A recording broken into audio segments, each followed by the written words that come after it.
تر و تازگی ملی ہے۔ جن کو ملی ہے وہ تو کہیں نا سبحان اللہ، جنہوں نے نہیں ملی وہ اپنے دل دا علاج کران، ساڈا قصور۔ اعلیٰ حضرت نے لکھا ہے نعت عشق مصطفیٰ حاصل کرنے کا ذریعہ ہے۔ نعت کیا ہے؟ عشق مصطفیٰ حاصل کرنے کا ذریعہ کیا ہے؟ آپ فرماتے ہیں جسے بسیار کوشش کے باوجود عشق نہ نصیب ہو، اسے چاہیے کہ کسی اچھے عالم دین کی نعت سنے، کیونکہ نعت اس کے بند دل کو کھول دے گی، اسے در مصطفیٰ پہ لے جائے گی۔ میں بلا تاخیر اپنے مہمان ذی وقار کو دعوت دے رہا ہوں۔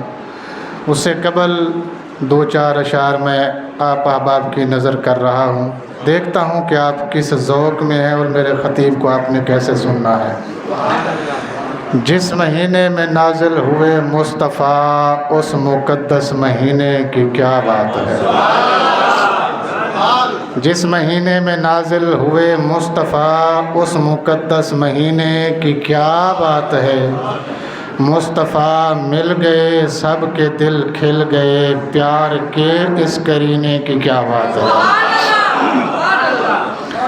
عرش لوح و قلم آسمان و زمین سب خدا نے بنائے اسی عرق سے، خون کا مرتبہ خون جانے مگر مصطفیٰ کے پسینے کی کیا بات ہے۔ خون کا مرتبہ کیا ہے یہ تو خون ہی جانتا ہے نا کہ کیا ہے، پر مصطفیٰ کے پسینے کی کیا بات ہے۔ جو مرے ان کے افکار بھی مر گئے، 1400 سال سے ہے یہ جشن نبی، صبح محشر تلک ہے تیری زندگی، یا نبی تیرے جینے کی کیا بات ہے۔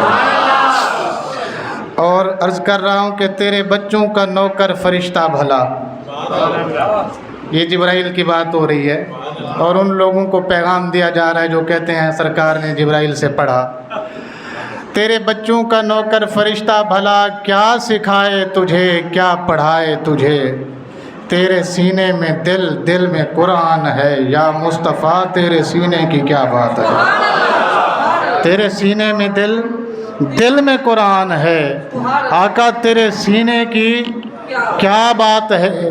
اور شاعر کہتا ہے کہ میرا ادراک کہتے ہیں عقل کو، سوچ کو، فکر کو، میرا ادراک سدرہ تلک بھی گیا، میں نے عرش سے سنی یہ بھی صدا، میں خدا ہوں رہ رہا ہوں ہر جگہ مگر مصطفیٰ تیرے مدینے کی کیا بات ہے۔ میں خدا ہوں رہ رہا ہوں ہر جگہ، بھی اللہ ہر جگہ ہے نا جی، پر یا رسول اللہ تیرے مدینے کی کیا بات ہے۔ میں بلا تاخیر ملتمس ہوں جناب حضرت علامہ مولانا سید عاصم سعید صاحب سے کہ آپ اپنے نورانی مواعظ حسنہ سے ہمارے قلوب و اذہان کو منور فرمائیں۔ نعرہ بلند کیجیے گا، نعرہ تکبیر، نعرہ تکبیر، نعرہ رسالت، نعرہ رسالت، نعرہ خلافت، نعرہ حیدری۔